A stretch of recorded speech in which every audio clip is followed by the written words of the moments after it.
Hello and welcome to the Bearded Mystic Podcast, and I'm your host Rahul N. Singh. Thank you for joining me today and for watching or listening to this podcast episode.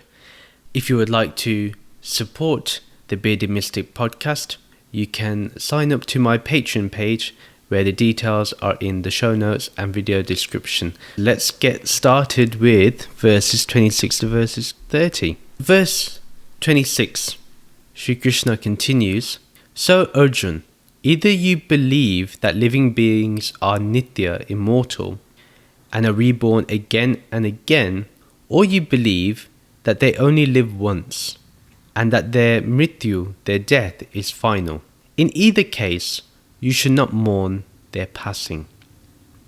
Here Krishna raises a very important point, and I'm not sure if he guesses that Arjuna may be having doubts about what he's been saying, or that Shri Krishna is just making sure he addresses every point, which I think is more likely the case. But it is clear here that if Arjuna believes that beings are reborn continuously, then why would you grieve in that sense? Because you know that people are reborn. Therefore, life continues. There's no need to feel sad because the person you love that has died, they'll be reborn again. And you will also be reborn. Why would you grieve?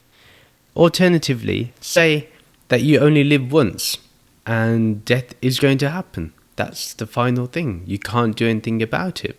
In a way, what Shri Krishna is pointing out is death is inevitable, whichever way you look. Therefore, do not grieve. The same thing is going to happen, death.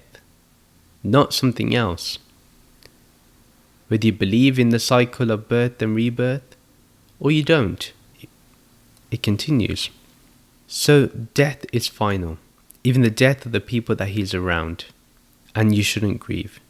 The whole point of Arjuna's sorrow is because he fails to comprehend that death is the greatest fact of life. He's denying that fact.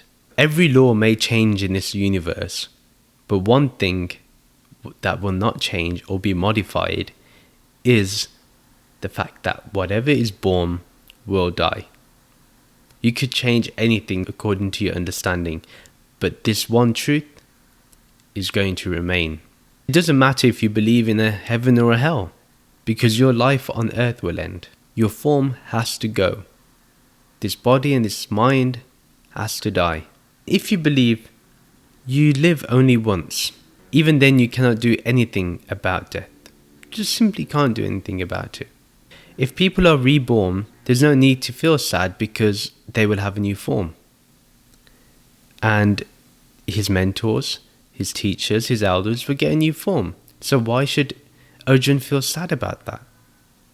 Again, Krishna reminds him that you should not mourn their passing because Arjuna should now be aware of the atman. He should now be starting to comprehend what the atman is, the eternal being, this Brahman.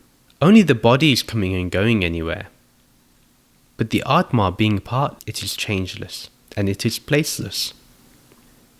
With this simple understanding, the inevitable shouldn't be mourned for, and nor should one make a big deal out of it. Normalizing death is a great step into being enlightened, because death is both a certainty as an event, but post-death we can claim there is uncertainty. Yet Krishna has opened our eyes about post-death.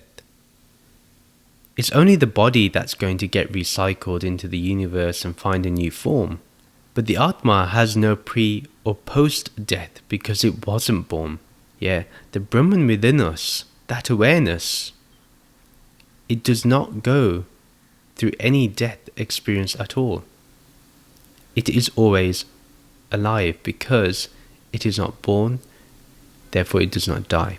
We have to keep re-emphasizing this so we understand this real amazing truth.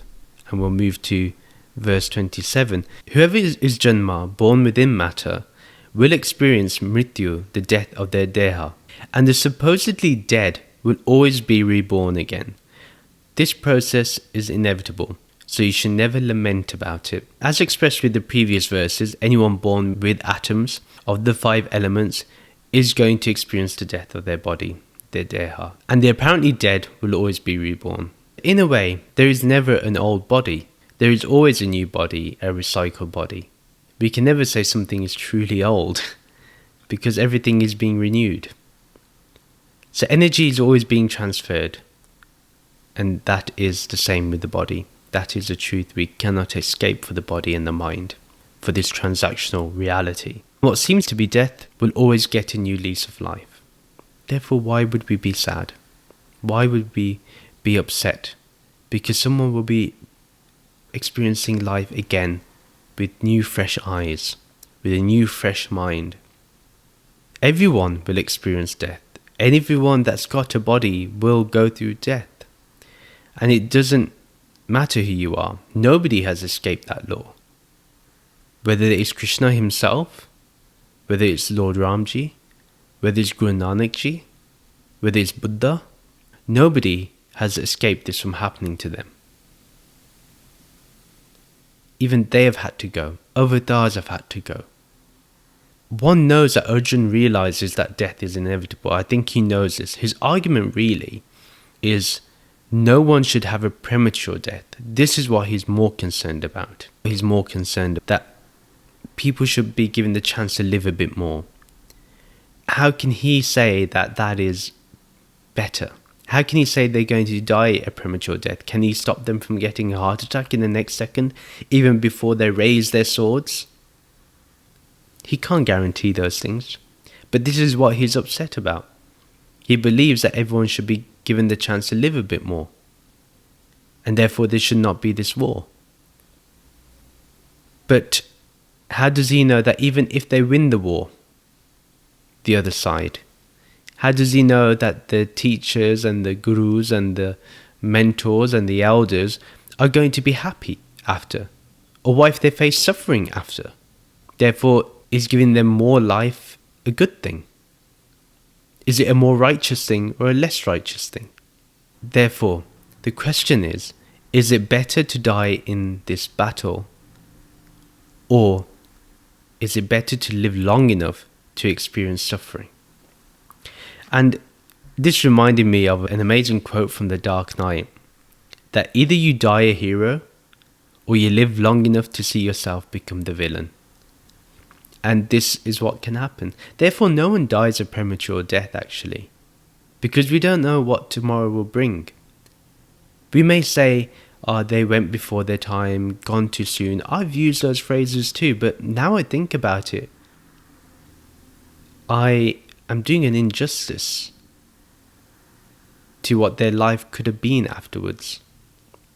That I perceive if they lived a bit longer, it would have been better. But how do I know it's going to be better?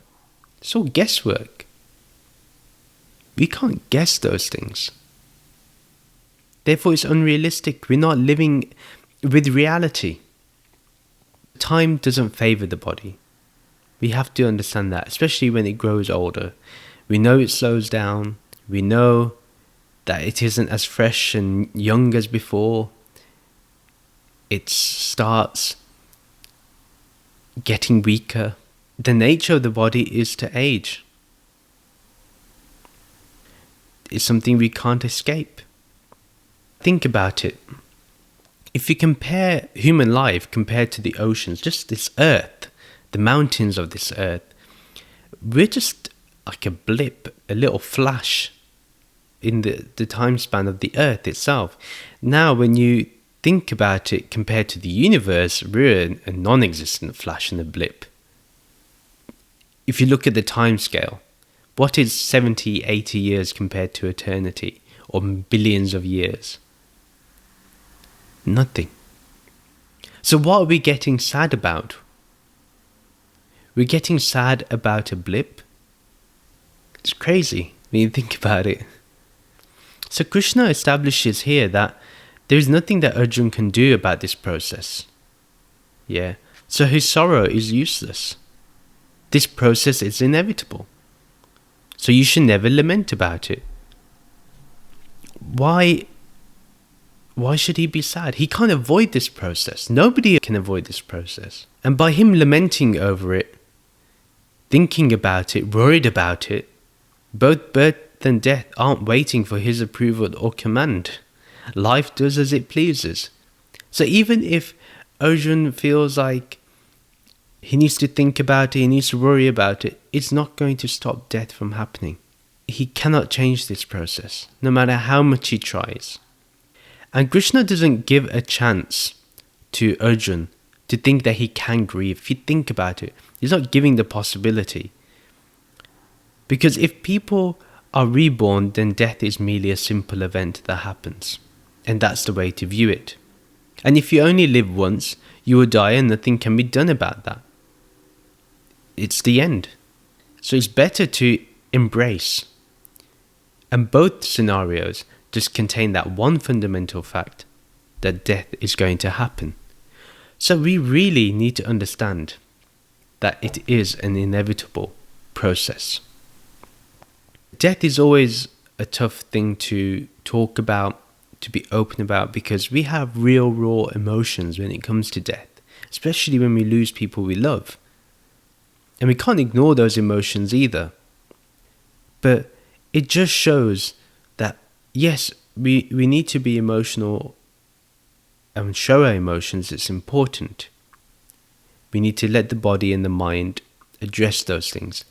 But at the same time, let us remind ourselves of what is true within us, this Brahman, this inner dweller that is eternal, that is indestructible. This is our true self. And that was a true self in the other person too. There's only one true self. So why do I grieve? Then we get over the emotional roller coaster that we could be going through. Now let's go to verse 28. All beings are unmanifest in the beginning, manifest for some time in the middle, and then unmanifest again at the end. Crying and complaining will not change this process. Krishna is a bit harsh sometimes. How did we begin? What is our origin? We simply do not know. We simply do not know our beginning. It's all theory. Someone will say God made everyone. Another person will say the Big Bang caused everything. Both are theories. God created the planet in 6 days. How did God know what 6 days was before he created time? And what is time? It's all subjective. It's our experience. Just because the earth goes round the sun, we say it's 1 year. But say an alien in another part of the universe may perceive time to be totally different. So our measurements are just our own apparatus. It's not anything special. And we're using that limited understanding of time to create theories out of things. I really want to raise this point that all we know is that we are unmanifest. Before we were born, we were just unmanifested. And this is an important word, because here uncreated is not used. Manifested is used, not created. Because something can manifest out of nothing. Even say if the universe just appeared out of nowhere, we can accept that. Say the Big Bang occurred and an existence just manifested itself through a process. That means that it can manifest forms, it can manifest atoms, but whatever that manifestation is right now, prior to that we do not know what it was, how it came to be. The thing is, if we say we were created, then we need a creator. Who shaped us? Who formed us? What created us? Then we got to then ask the question, well, who created the creator? Because something had to have given it form. Osho says this, that if you can accept by principle that existence can appear out of nothing and it can manifest itself, then why do you need a God? Why do you need a creator? I can accept this logically. You simply don't need to have a creator. There's no need for a creator. Because it eventually just gets really messy. Because then you have to prove the existence of a creator. Our sages, they've never believed that Brahman was the creator. They've always understood that Brahman is, that's it. Whether manifest or unmanifest, Brahman is. It's that consciousness that does not change. So all we know is that for a short period, a blip on this pale blue dot in the universe, we are born, we manifest, and we live our life. And then following from that, we will die and become unmanifest again. We just simply don't know what happens after. So we just are unmanifested. That much, our own awareness tells us this, that we become unmanifest. Have you ever come across someone who died again afterwards? Did they manifest in another form? Did you see that form again? No. Gurus have died and they've not been able to manifest themselves. We know that something is before or after life on this planet, but until we understand this unmanifest state, in the manifested state, it will seem that there is death forever. Or there's a continuous process of being born and then dying, being born and then dying. We know there is something, we have an awareness that tells us there is something before birth and death, and after death. There's an unmanifest state. What is that unmanifest state? What is it? This is the whole point of inquiry into spirituality. Say when someone dies, has anyone said to you they saw the soul travel out of that person? It's just stories. Nobody watches the soul disappear. If they can, we need to inspect their eyes. Put them under scientific study that they saw a soul leave the body. Have they ever seen the jeev travel? No. Nobody sees it. Therefore, we simply just do not know about what happens at the time of death. We just do not know. And we should be comfortable with this, not knowing. And life will always flow in between birth and death. This is why it's important to attain spiritual freedom, to attain bliss, to attain liberation, while we can see the known, the light. Otherwise, when the lights turn off again, figuratively speaking, who knows what is in the unknown? Therefore, it's best to use this manifested state that we've got now, this body and mind that we have now, this jeev that we have now, and turn our minds inward, turn our being inward, and realize Brahman, the eternal being. This is what we need to do. Otherwise, if we do not do this, then everything will remain unknown to us. The answer is very simple.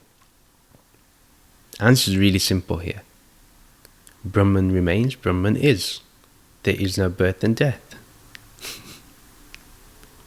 Only the body goes to birth and death. The message is simple. But accepting it is difficult, understanding it, and being fully convinced, full of conviction that this is your reality because this is your experience that has now become your reality. Krishna raises also an important point. What he says to us is a fact, and it's not something we can deny, not even scientifically, right? As I mentioned before.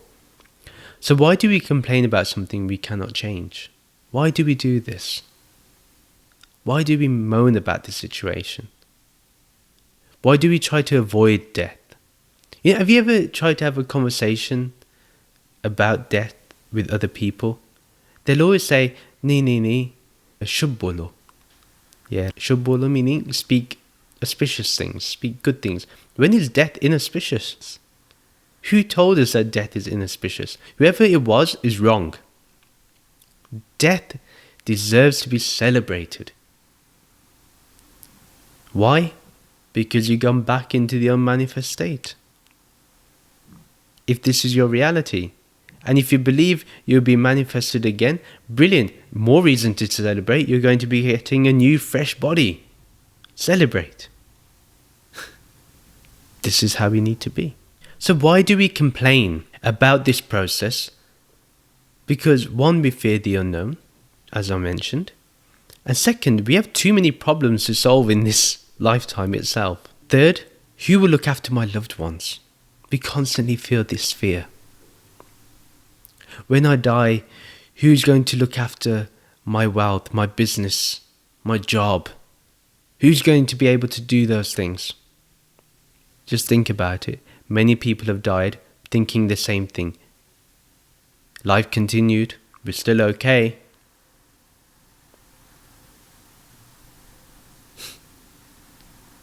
Death can seem cruel because it takes away all our precious problems. In fact, it's the greatest form of liberation one can ask for without being liberated about one's true self.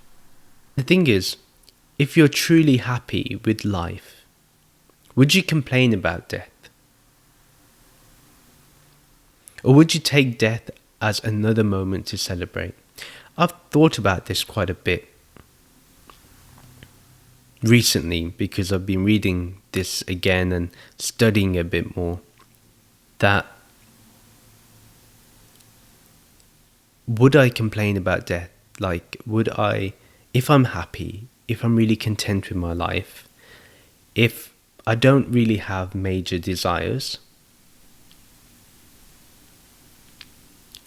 then do I need to fear death? And it's been something, I have gone through a process where I didn't used to fear death. Then I started fearing death after losing my guru. And only now I'm starting to feel that actually death is okay. I'm going to die. I'm going to have to face this fact. And say I die tomorrow. Can I die a happy person? Can I die as someone that is really happy, really content? Because I've been given this knowledge by Krishna, by my Guru, that I am Brahman.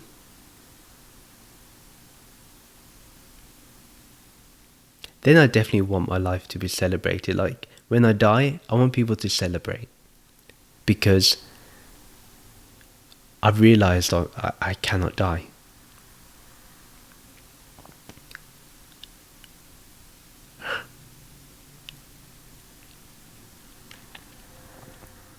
To face this, it takes courage. And the thing is, if I can do it, anyone can do it. I really honestly feel this to be true. Because I've been reading the Bhagavad Gita, I've been contemplating a lot upon turning my mind towards understanding that it is Brahman. And that only Brahman is. And when I inquire into Brahman,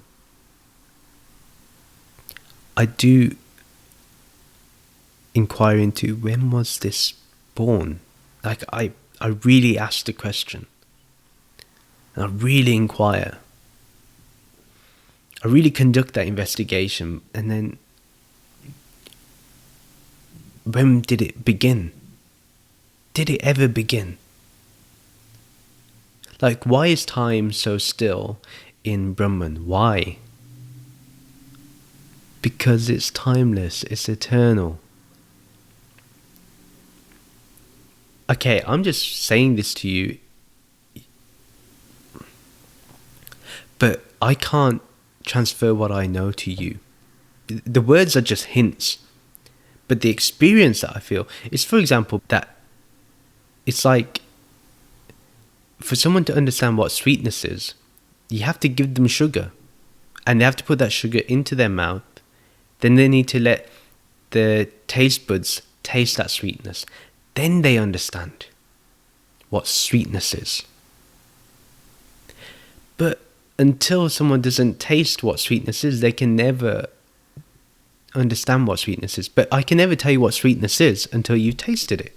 Then you know, you can relate to that experience. The same thing with understanding that we are Brahman.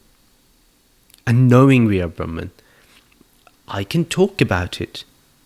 But until you become Brahman, do you know the experience? And someone asked me this question on TikTok, that have you got over the cycle of birth and death? Like, have you transcended it? And at the time I said, no, I don't think I have. I'm not qualified to answer this. But now I'm thinking differently. I'm thinking there is no such thing as birth and death for me, so what is there to transcend? This body is going to go through birth and death regardless.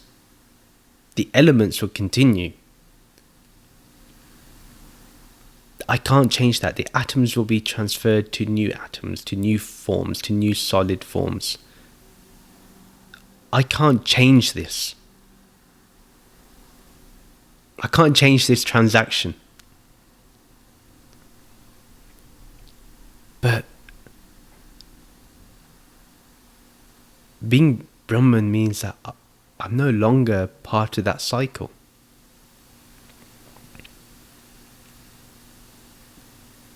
Yeah. Well, okay. So let's continue. Ignorance of the truth, ignorance of our internal, eternal happiness. So yeah, our internal, eternal happiness of this Brahman is the reason why we complain about death occurring, or life seems to be bad. It's because we're ignorant of this internal, eternal happiness. Otherwise we wouldn't complain about death, we wouldn't complain about life. Like, what is there to complain about? And I thought about this, that if I was in poverty, would I still complain after knowing Brahman? I don't think I can. I don't think I can. I can blame circumstances, but I can't blame Brahman. And I actually wouldn't reject the experience because it's happening. What is there for me to reject? I can't pretend that I'm not in poverty. I have to embrace it. So why would I run away from these things? Why would I look at something as being bad? It's my subjective opinion that something is bad. But who knows that if I was in wealth at that time, that I possibly would go through some issues. Or maybe it's just better not to label oneself as being in poverty or being rich. I don't know. And then because we go through these situations and experiences, we then question things like, why was I born? And then we blame our parents, adding another problem to our already problem-filled life. That why was I born? Why did my parents give me birth? Why did I come into this world if I'm just going to suffer? Or if I'm just going to die, why give birth to me? But you're missing the point of life. The wonderful aspect of life.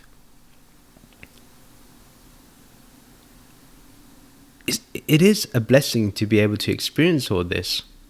Like, the fact that this body and mind can experience consciousness and understand it is consciousness. What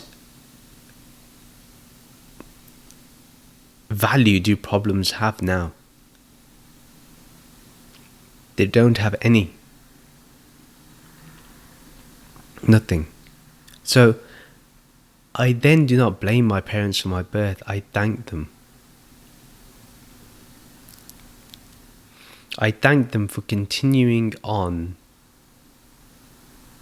this element of birth and rebirth for me, so I can experience Brahman. I can experience truth. That I had the opportunity to be at my master's feet, my guru's feet, and ask for this wisdom. And then be given this wisdom. Like, what are the odds What are the chances of this happening? I could have been born in another part of the world that didn't know who my guru was. I could have been born to different parents and not have the same spirituality. Like, I am extremely grateful for the life I'm living. I literally have no complaints. But if all of this were to disappear, like in terms of my material joys, if all my wealth was to disappear, but if this Brahman remains, I consider myself still the richest person on this planet. Yeah, Elon Musk can become a trillionaire. Jeff Bezos can become a trillionaire. Okay, but you know what? You're still gonna die. But do you die knowing you are happy? Or do you die because you're still not satisfied, so now you have to think of bigger things to do? And you are disturbed until you do those things. But who can just be happy and content in being at rest? I can say I can be happy being at rest. Doesn't mean I don't have a drive to make more money or anything like that. I'm not saying that those things go, but what I'm saying is that if one looks at the extremes, nothing changes. Everyone's going to die. Yes, you may live like you're in luxury, but there's a lot of worries that come along with that luxury. A lot of dependency also, like on the stock market. Do you think that person sleeps well at night? Possibly not. Actually, I link it to the Squid Game. If you watched it, you'll understand the last episode. Basically, that tells you what being rich brings. And then also being poor means. Because it's the same coin, just different sides. What I'm trying to say is just really appreciate life. Let's continue. Adi Shankarji quotes a line from the Mahabharata. They emerged from invisibility and have gone back to invisibility. They are not yours, nor are you theirs. What is this fruitless lamentation? So even here we see that this knowledge is not unknown in this great epic, because remember the Bhagavad Gita is part of the Mahabharata, and that it's not being mentioned for the first time. That this knowledge is known, this wisdom is known. It's not new for anybody in the epic. And therefore, if you've been reading the Mahabharata, this is not new knowledge for you either. You should know this. Yeah. Verse 29. Some people perceive this as amazing. Some proclaim that this is amazing. Others hear about how amazing this is, but even after hearing about this process, it remains a mystery to them. What is Shri Krishna talking about here? Adi Shankarji mentions how this atma, this true self, this Brahman, is impossible to understand and interpret. Okay? It's impossible for you to interpret it. It's impossible for you to understand it. And, for example, he uses moving from the thought that we are an individual soul to understanding that it is Brahman and has no other, there's no two. It's not easy for everyone to comprehend. So it's more or less impossible, it seems, to have this understanding that one is Brahman. Therefore, we shouldn't feel bad if we do not understand. And because Arjuna struggled, we see his struggle. And we also struggle with this. We see other people struggling with this. So it's fine. And we need to understand that we need to be compassionate here. There's an aspect of compassion. And this is what Shri Krishna says. When others hear about how amazing this Brahman is, but even after hearing about it, it remains a mystery to them. Not everyone will get to this understanding. It's the toughest thing to understand in spirituality, and this is why I don't believe in conversion. You can't convert someone to wisdom. The wisdom has to be really worked upon. So what we need to understand is that it's going to be a struggle. Only a few ever get it. They say this, that it's a rare one that truly understands this formless, this Brahman. Just a rare one. 1 in a million maybe. This is because we do not put enough effort in. Hearing this message, understanding this, we can feel a bit of peace in our mind that we're not the only ones that do not understand, who still find that this whole Atma, being Brahman, is a complete mystery. Yeah, if you still feel it's a complete mystery, that how can the Atma be Brahman if you believe in an individual soul? Or how can the Jeev be Brahman? How can Brahman just be? Even if that remains a mystery for you, it's okay. This Brahman is amazing. Another word that you can use, in this translation they use the word amazing, but another word that can be used is wonder. Because wonder has, I feel, a more of a special quality. Because when you look at something in wonder, you actually open doors to more deeper and creative thoughts. And you see the world, you see everything with fresh eyes, with new intentions, and with new thoughts, and with silence in the background that is always fresh in you. This is the power of something perceived in wonder. Now imagine if you see this Brahman with wonder. Because after studying with the teacher, after gaining that understanding of the tattva, of the truth, once you get to the truth, the whole walls of ignorance will come crumbling down. Maybe not crashing down, it will crumble down, like water splashing against the rocks and erodes the rocks, like that. When we study with the teacher, when we study the scripture, when we study these beautiful lines of the Gita, we can watch the walls of ignorance crumble down, erode away. This is the power of knowing Brahman. That knowledge of Brahman will bring that ignorance to dissolve away. And what is it ignorant of? Its true self. That's where the ignorance is.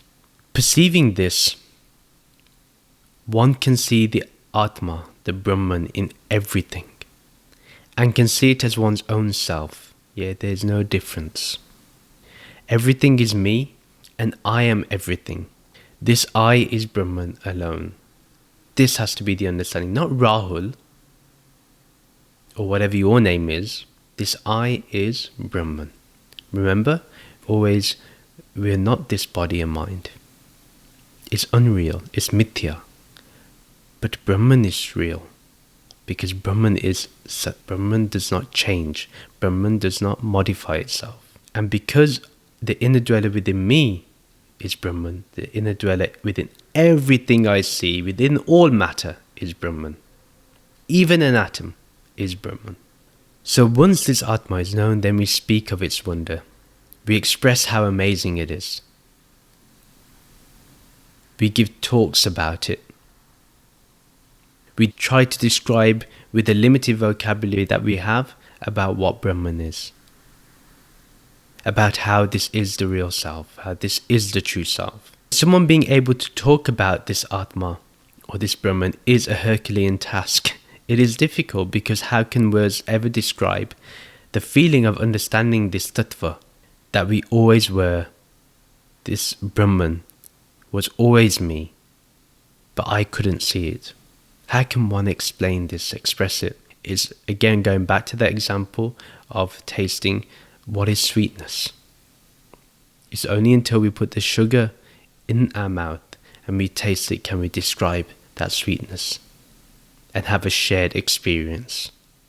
This is what happens when a knower of Brahman will meet another knower of Brahman. It's not about comparing.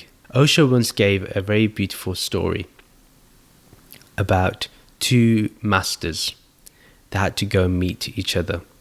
It was known that one master was going to meet the other master. And the disciples on each master's side were like, we can't wait for our master to show the other one how great his knowledge is. We can't wait. When the day came for the masters to meet, they sat down. The disciples were anticipating a great debate, and all that transpired in that event was silence. They didn't speak, they just smiled at each other. And then they got up and left. A disciple asked the master that, why didn't you debate him? You know more than him. You are our master. And the master said, once you recognize the other person has the same reality as you, and the other person recognizes it in you, there is nothing left but to smile. There's no need for debate. I find that to be such a beautiful story. Because often we have people that like to say that their guru is better. They have the one Satguru. Everyone says this. Every group you go and look at, they'll say they have the Satguru of the time. And that could be true. That may well be true. But I doubt that the Satgurus in each of those organizations will say that the other person is not a Satguru. I doubt it. They will give the same respect because the Tattva they know, the Brahman they know, is the same Brahman that the other person knows. Brahman does not change according to person. Brahman is the same. Now that I see this Brahman, how can I give a form to this which remains formless? How can I name this when this drops all names when experienced? Although we name Brahman, but when you experience Brahman, you cannot say Brahman. The other day I saw a TikTok video of someone that said that, why would someone chant Aham Brahmasmi, I am Brahman, I am Brahman? If they are Brahman, why do they need to remind themselves of being Brahman? One, let's not ridicule the practice. Someone is saying it maybe with the absolute awareness that they are Brahman, that they are the ultimate reality, and they are experiencing this ultimate reality. The other thing can be that they have no other words, there's no need for any other words. Therefore, Aham Brahmasmi is the best word to use. But they may know internally that even though the words coming out of their mouth is Aham Brahmasmi, but the experience is not limited to those words. It's beyond those words. So making an assumption about someone who is meditating and contemplating on Brahman, on Aham Brahmasmi, is a very foolish thing to do. It shows the ignorance of the other person. Everyone knows that once you experience Brahman, you can't give a form to it and you can't give a name to it. But to talk about it, to express it, we say Brahman. Or we say to make others understand, I am Brahman, Aham Brahmasmi. So this is why it's important that we read the Gita with the right understanding. Otherwise, people cook up all types of theories with the Gita. It's important that we understand what Krishna is trying to say. We use people like Adi Shankaraji to get the correct understanding.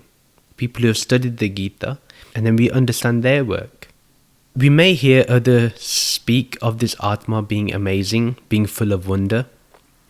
We may listen to the Guru, listen to podcasts, we watch talks and debates about the Atma or Brahman. And they may feel bliss, the people that are speaking about Brahman. But it is not the same as the one who experiences this Atma for themselves. The person is seemingly in bliss, but they've not touched the true bliss of this truth. Bliss cannot be named as well. As when it's experienced, you cannot talk about it. Again, after the experience, we call something bliss. But this bliss is also eternal because it's Satchitananda, truth, consciousness, bliss. The person that experiences this Brahman for themselves, only they understand why. Only they understand that experience, that reality. The thing is, someone may hear this wisdom and this knowledge, but they still do not realize it. They still do not understand it. Despite the message being simple, they still cannot grasp what it is because, as Adi Shankaraji points out in the beginning, not everyone can comprehend it. It's very difficult. It's nearly impossible because we're not using our senses. This is the challenge. Swami Dayananda wonderfully explains that understanding Atma or understanding Brahman is just like a subtle joke when it's not understood. Just like that, people do not understand Brahman at all. Just like a subtle joke is not understood, people do not understand what Brahman is. Very simple.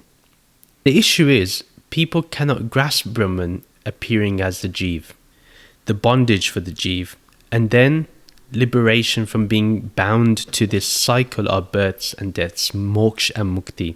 But frankly, this whole thing is a big cosmic joke. I really like what Swami Dayananda ji has said. This is so true that when you look at the whole cycle of birth and death, it is a massive joke. Once you see the whole picture, and the joke of how seriously we take this transactional reality, we say openly that this is mithya, this is all an illusion, yet we take it so seriously. You cannot help but laugh. And it's not just any laugh, it's like a belly laugh. It's that type of laugh when you truly understand that there is only the Atma, and I was under this delusion that I'm going to die. The real awareness within me, the true self, cannot die. So obviously we will laugh when we understand the false notions about ourselves. When we're studying the Bhagavad Gita, it may be serious in the beginning, but in the end, you will only be laughing. Why? Because you understand you're a Brahman. Very simple. And you will laugh at the years of study of scriptures that you did, or the time you spent with your teacher, your master, your guru. You'll think that, oh, I didn't need to spend that much time to understand this, and you'll laugh about it. But if you didn't do that study with the master, with the guru, with the scripture, if you didn't have that seriousness, you won't be able to be laughing right now. So understand that, yes, you can be serious, but do it with a smile. Do it with the aspect of wonder. And you will always be smiling. And you will always be learning and also enhancing your creative insight. So be happy and study the Gita. Don't be upset. Don't read it to console yourself. Read it to realize yourself. When you realize all this, you're going to finally realize that you have always been the joke. Brahman is the joke. That's what it is, Brahman. The understanding that the ultimate reality only is. And all these events you've gone through in your life that you took so seriously, that you were so anxious about, sometimes you were so joyful then unhappy, and you went through these yo-yo of emotions and feelings and thoughts, that eventually it all leads to I am Brahman. And that none of that is really happening, and it's all just a blip. A blip on the pale blue dot in the universe. That's merely our existence. If you understand or you do not understand, if you know you're a Brahman or you do not know you're a Brahman, just see everything as a joke. Once you know that life is going to go, that death is going to happen, and you know it for certain, then you will be happy. At least attempt to be happy. When you see the wondrous aspect of life, You can't help but be happy. Yes, the body has to go through pain and affliction and disease. It's true. But we carry on. Many may enter the path, and many may leave without understanding anything. This is what Shri Krishna is saying. Many will hear it, but they will not understand it. They will still grieve. They get lost in other matters. I've seen this in spiritual people. At one time they were fully in love with their teacher, with their guru. And in a couple of years they may come across a bad experience, or something happens. Or they get attracted to the more admin side. And then they see things that they do not like. And they let go of the guru and the organization. But why did you let go of the teaching? The teaching may still be right according to the scriptures. Yet the person may have done some irresponsible things. But why let go of the understanding? If someone leaves without understanding anything, that's okay. And that's equally amazing and wonderful too. There's no difference. Everything is amazing and wonderful when you see everything as a joke. And it's probably better to see things that way. It actually probably is more saner than being upset. But what's weird in this world is that if you're laughing or smiling, you're weird and you're strange. But if you're sad and depressive, it's normal. I think the world has it wrong. And likewise, many may claim the truth, that they know the truth, and many may claim they know God. Many may claim that God can be known in an instant. But what little do we understand and realize is how much work and study and worship someone did before they got to the wisdom, or before they understood the whole joke of what this is, or understood what Brahman is. We need to acknowledge that a lot of work is done before we get to understand this. And don't just say, I understood it instantaneously, because that's giving people the wrong idea. You know, a lot of people that also claim this idea in Neo-Advaita, that there's no one to experience anything, there's no one here giving this talk, although there's physically someone giving the talk. There's no one here to be liberated, there's no one here to read the scripture, there's no ego. Although on the fundamental level they may be right, but at the same time, they want you to pay to attend their seminar or their talk. They want you to pay for their new book they published. That's real. They never say, do not buy the book that does not exist. This is why it's very important that we understand the transactional reality and that we understand the ultimate reality. Adi Shankaraji says further in his commentary, the meaning is, he who sees the self is like a wonder. He who speaks of it and he who hears of it is indeed rare among many thousands.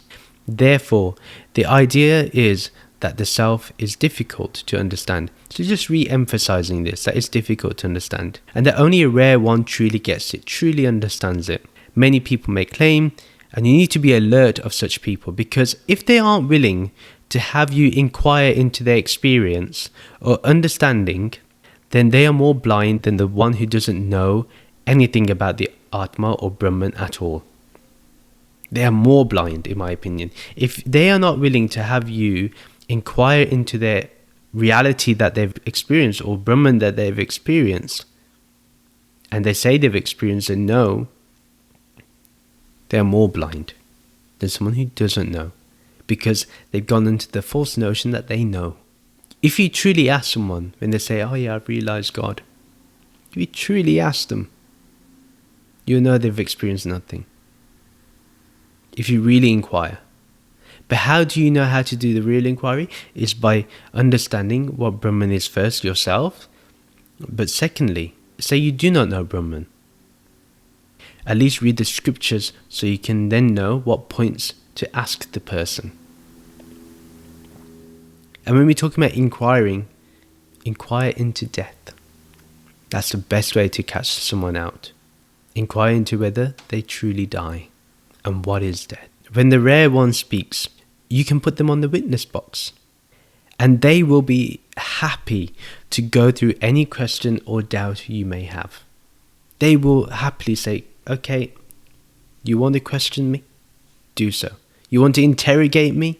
Interrogate me. They will never say to you, go away from here. If you do not believe, you have no faith. They will never say this. They will never do that. A genuine person who has experienced Brahman will always be open to an inquiry. I'm more than happy to discuss it with you. More than happy. The reason why they're willing to go through that is because they've gone through that self-inquiry themselves. They've gone through the same questions themselves. So they truly went through the whole process of understanding, who am I? They've gone through that process. And they've also questioned whether they've understood the truth and whether they have become the truth. Only after this relentless process do they finally speak with confidence. So it's not like they're just going to speak up. It's after a rigorous process of making sure they've understood it and that they are living that reality, that ultimate reality. They're living as Brahman. Only until they know this to be concrete do they speak. Their confidence is in their knowing, and you see that they are speaking of this wonder as it is their own self, not something they gained. They didn't lose anything, they didn't gain anything. They found what was always there, always here, fresh and new, and it is always complete, purna, full. They followed what thought is, because this is the biggest game that we have to play. Try to think, where did thought appear from? And where does thought lead us?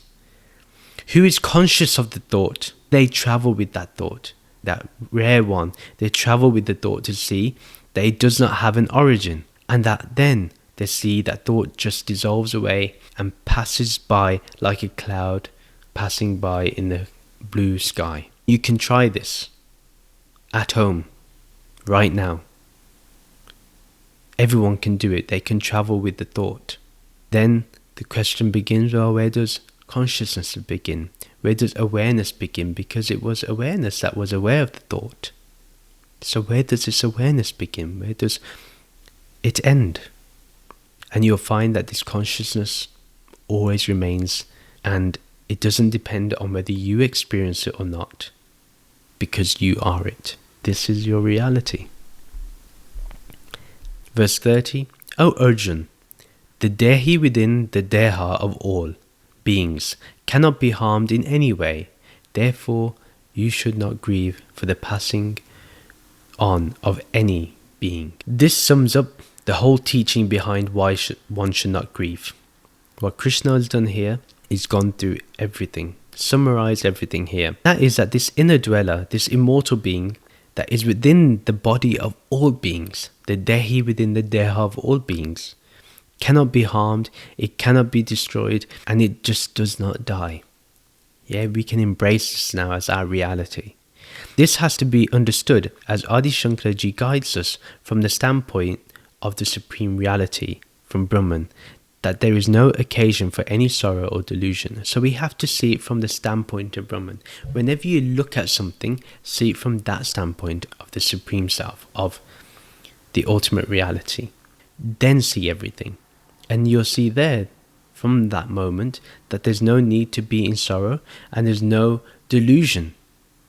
You see things as they are, as they present themselves.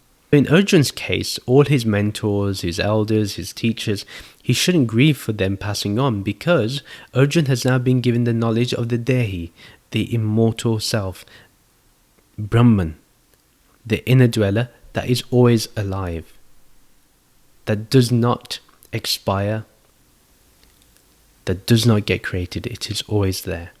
Since this Dehi cannot be harmed in any way, why should Arjuna feel grief? There is no reason for him to be sad anymore, because Krishna is making sure that Arjuna and the likes of me and you truly understand this message. Because if we do not understand this message now, when will we understand it? When will we understand that these Dehas, they may pass on, but the Dehi, the inner dweller, remains? When will we understand this? When will we understand that Brahman remains even though the bodies come and go?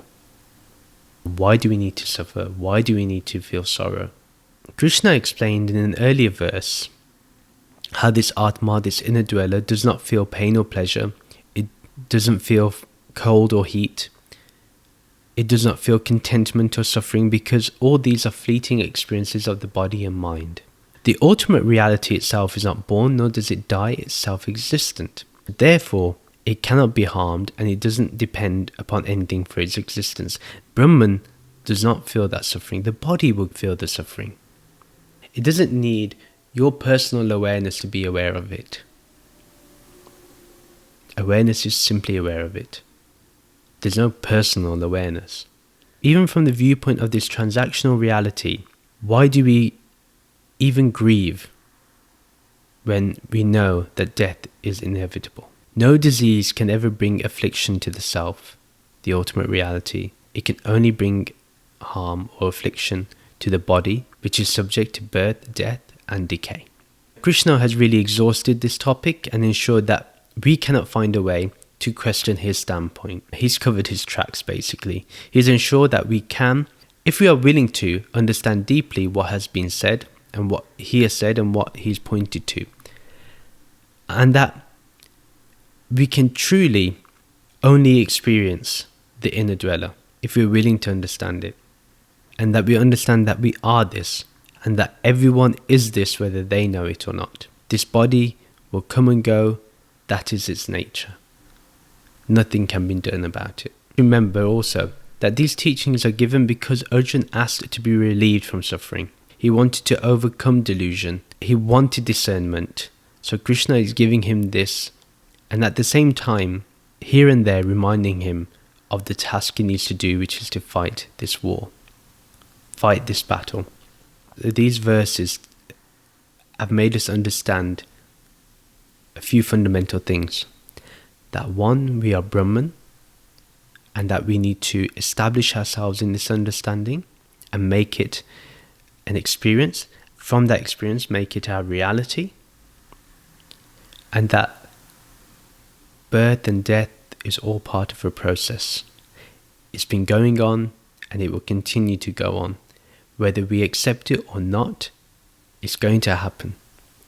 So let's take this moment to understand that we can embrace death fully and with a smile. This is the end of episode 8, and we went through chapter 2 verses 26 to 30. Just to remind you that a new episode is uploaded every Sunday. You can follow me on social media, and my accounts are in the video description and show notes below. I'm also on the Wisdom app, and I have given a few impromptu talks on there. So do download the Wisdom app. It's on the App Store, I know that for sure. I'm not sure if it's on Android, but do take a look if you can. It's called the Wisdom app, and you can follow me on the Bearded Mystic podcast on there. Please rate and review this podcast. Thank you very much for listening. Take care. See you soon. Stay safe. Bye.